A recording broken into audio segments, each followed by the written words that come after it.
Dune Awakening is an upcoming survival MMO based in the Dune universe. It's also one of my most anticipated upcoming game releases, and one of the big reasons why I'm so excited for this game is because they're implementing a lot of very unique systems both to the MMO and survival genres, and their Coriolis Storm feature is one of these very interesting systems. Now, before we get into the Coriolis Storm system, you need a base understanding of how Dune Awakening is going to be split in terms of their different zones. So in Dune Awakening, there's going to be a mountain range that kind of splits up the map. On one side, you're going to have the deep desert, which is the open PvP areas. This is where the Coriolis Storm is going to take place. On the other side, you have hub zones and survival zones. This side is going to be more PvE focused. Hub zones sound like they're going to be mostly towns or big cities where you go pick up quests, have the player market, but generally sounds like it's not going to be a combat centric zone. But then all of these survival zones are going to be more PvE focused areas, probably more questing, more PvE combat. This is the main place where you will be building bases. And how these zones or areas are going to be split up is also pretty important. Dune Awakening is going to be using a meshing system. So if you go from, say, one survival zone to another survival zone, that would be on a different mesh. So it would be hosted on a different server. So that means every separate zone will have its own cap. Now, when you're on the PvE focus side, so the survival zones or hub zones, all of those areas are going to have instancing. So if you're in a survival zone and there's a 200 person cap and it's capped on 200 people and you try to enter it, it'll just put you in a different instance. So instead of having like a wait time or a queue time to get in that survival zone, it will just spin up another phase of that zone. But the deep desert zones are going to be a bit different. They're still sharing the meshing technology. So when you go from one zone to the next, each one of those zones will be on its own server. So they'll both have their own separate player caps. Now, all of the travel between them will still be seamless, but this just allows for a lot more people in the overarching world with having a lot less lag or server issues. Now, the biggest difference with the deep desert zones is that they are not instanced. They're fully shared. And the developers have said they want a lot of players in each one of these zones, and it sounds like they're trying to get to 500 player caps in each one of the areas in the deep desert section of the game. And the biggest difference without having instancing is that, let's say one area in the deep desert has 500 people in it. If you try to enter it, you'll get some type of queue or warning that you're not able to go into that area until some people leave. Maybe it puts you in a queue and you can go do other stuff during that time, or maybe it just tells you you can't enter here, you have to come back later. But it seemed like the deep desert is going to be split into 9 different areas, all with their own 500 player cap. Now, all of the deep desert areas are going to be more of the endgame PvP focus sections of Dune Awakening. They're actually going to be exceptionally large. And as I mentioned, it's going to be split into 9 different areas. Every single one of those 9 different areas are going to be the size of Funcom's last game, Conan Exiles. And Conan Exiles has a pretty big map. So imagine 9 Conan Exile maps stitched together that you can freely and seamlessly travel between, all with fully open PvP, all with the most valuable areas to go and try to get the highest resources. Lots of spice blows and very important points of interest. But the Coriolis Storm system that is also present within the deep desert areas is one of the most interesting parts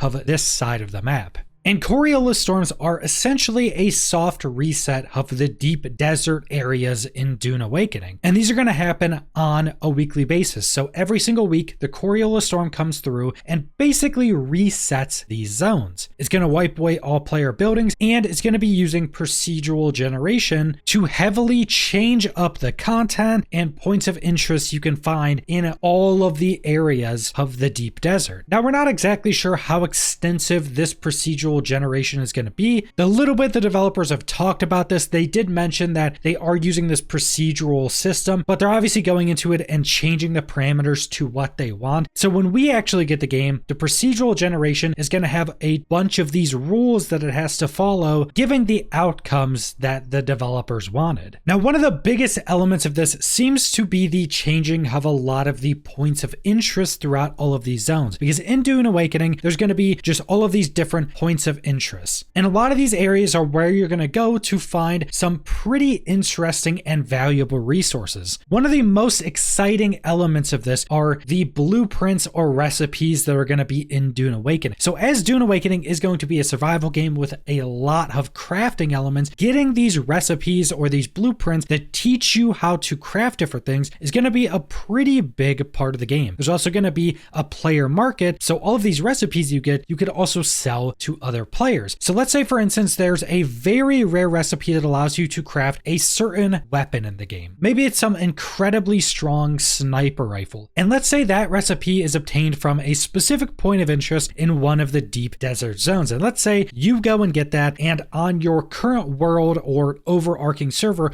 you're the only person that has so far gotten that recipe, and you're a crafter that's able to craft these snipers now. And then let's say a coriolis storm comes through and resets and changes all of the deep desert zones. That point of interest that dropped that recipe may not exist anymore until maybe a handful of more coriolis storms come through, and that point of interest is accessible again. So you could be the only person on your overarching server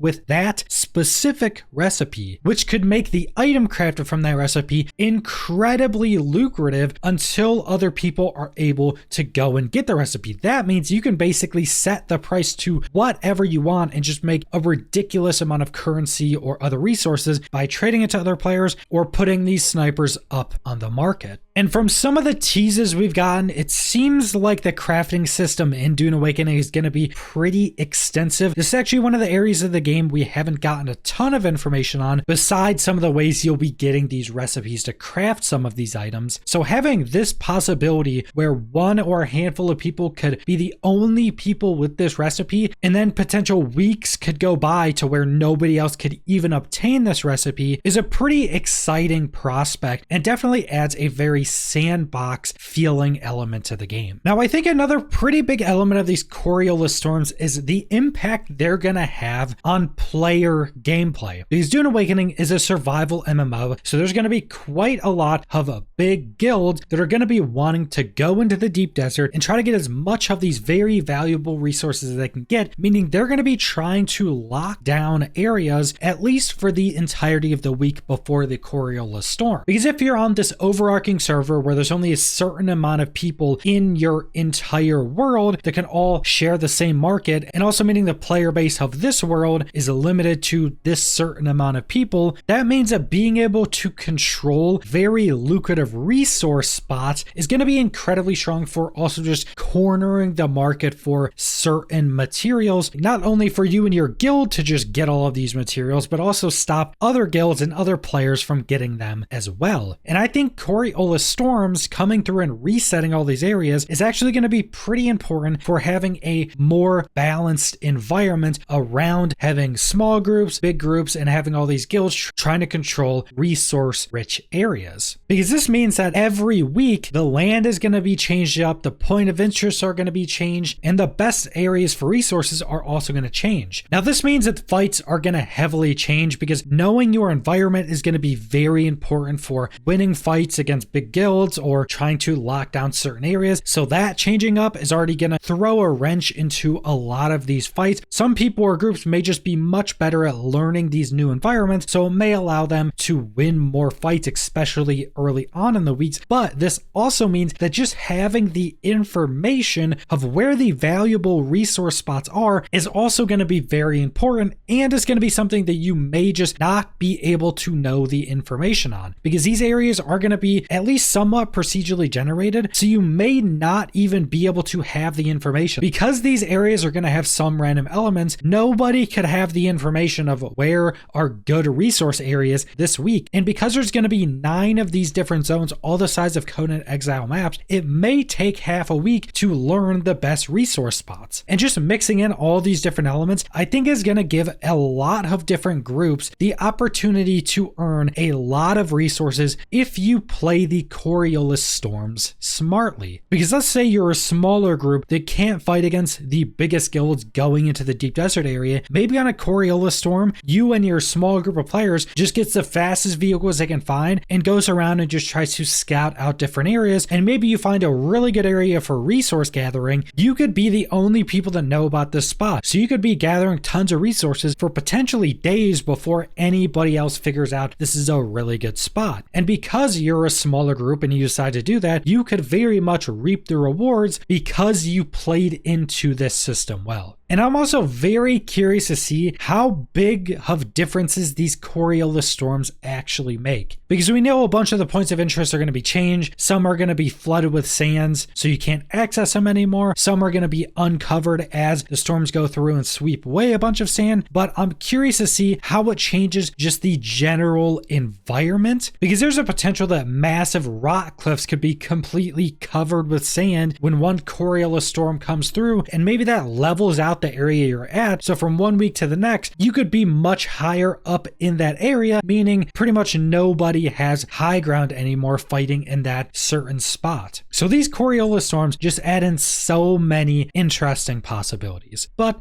that's all I want to go over. So thanks for watching.